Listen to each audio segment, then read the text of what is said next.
In this practice, we're working with a gentle diaphragmatic massage.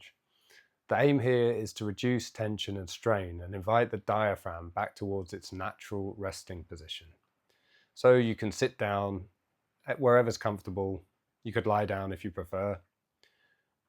And we'll begin just simply by breathing in and out through the nose.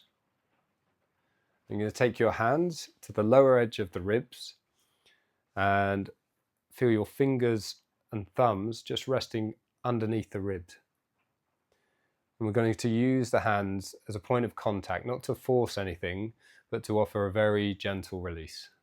So take a breath in, and as you breathe out, allow the fingers to sink slightly inwards and a little upwards, only as much as feels comfortable. And as you breathe in, soften the pressure of the hands and allow the breath to move freely back into the ribs. Again, as you breathe out, let the ribs follow the movement of the breath. And as you breathe in, ease the contact of the hands and allow the ribs to expand naturally outwards. Again, one more time, exhaling, gentle inward contact. And breathing in, softening the hands and letting the breath move. Really letting the breath lead.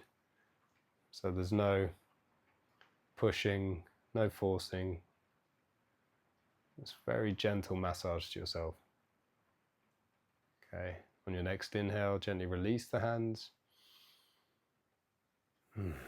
Relax your arms. It's also important not to tense the shoulders too much while we're doing that. I was noticing my shoulders coming up by my ears a little, so I'm going to keep the shoulders nice as relaxed. So just see, does your breathing feel a little less strained? Does your diaphragm feel a bit freer? So the practice is about reducing tension, restoring ease, so the diaphragm can move more freely and breathing can reorganize itself without any extra effort on your part.